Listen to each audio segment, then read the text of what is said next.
اب یہ ہم اپنے آپ کو اہل سنت والجماعت کیوں کہتے ہیں؟ اس کی وجہ سمجھیے۔ صحابہ اکرام رضی اللہ عنہ مجمعین کے بعد امت کے اندر کچھ گمراہ فرقے پیدا ہوئے۔ وہ فرقے دو قسم پر تھے۔ ایک فرقہ وہ تھا جو صحابہ اکرام کا دشمن تھا، ان سے بغض رکھتا تھا۔ دوسری قسم کے فرقے وہ تھے جنہوں نے بدعات ایجاد کی۔ مثال کے طور پر خوارج کا فرقہ، یہ حضرت علی رضی اللہ عنہ سے بغض رکھتا تھا، آپ کی دشمنی پر اتر آیا۔ روافض کا فرقہ، یہ صحابہ اکرام اور خاص طور پر ابو بکر اور عمر رضی اللہ عنہما، حضرت عائشہ رضی اللہ عنہا، ان سے بغض رکھتا تھا۔ اور دوسرے فرقے جنہوں نے بدعات ایجاد کیے، معتزلہ ایک فرقہ تھا، اسلام میں نئی نئی چیزیں ایجاد کی۔ مثال کے طور پر وہ یہ کہتے تھے جو بات ہماری عقل میں آئے گی وہ ہم مانیں گے، جو عقل میں نہیں آئے گی وہ نہیں مانیں گے۔ بہت سے معجزات کا، حدیثوں کا انکار کیا انہوں نے۔ ایک فرقہ نکلا قدریہ، وہ کہنے لگے جی انسان جو کچھ کرتا ہے مختار کل ہے، نعوذ باللہ، اللہ پاک کے ارادے کو اس میں دخل نہیں ہے۔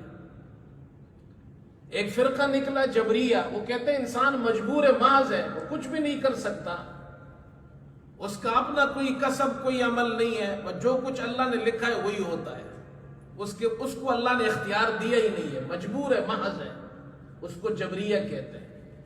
تو یہ دو قسم کے فرقے نکلے۔ ایک فرقہ وہ تھا جو صحابہ اکرام سے بغض رکھتا ہے، اور ایک فرقہ وہ ہے جنہوں نے دین میں نئی نئی بدعات ایجاد کی۔ تو اس کے مقابلے میں جو مسلمان تھے، جو صحیح راستے پر تھے، وہ لوگ تھے جو بدعات پہ عمل نہیں کرتے تھے، سنتوں پہ عمل کرتے تھے، تو ان کو اہل سنت کہا جانے لگا۔ اور وہ صحابہ سے محبت کرتے تھے، خلفائے راشدین سے محبت کرتے تھے، اس لیے ان کو والجماعت، جماعت کا معنی صحابہ اکرام کی جماعت سے محبت کرنے والے لوگ ہیں۔ تو الحمدللہ ہم سنتوں پہ بھی چلتے ہیں، صحابہ سے محبت بھی کرتے ہیں، اس لیے ہم اہل سنت والجماعت ہیں۔ امام ابو حنیفہ رحمۃ اللہ علیہ سے کسی نے پوچھا اہل سنت والجماعت کی علامت کیا ہے؟ کیا علامات ہے، کیا شرائط ہے، کیسے پتہ چلے گا کہ یہ اہل سنت والجماعت ہے؟ تو انہوں نے مختصر الفاظ میں سمجھایا، ان تفضل الشیخین وتحب الختنین وان تر المسح علی الخفین۔ شیخین کو یعنی ابو بکر اور عمر کو فضیلت دینا، تمام صحابہ میں یہ سب سے افضل ہے۔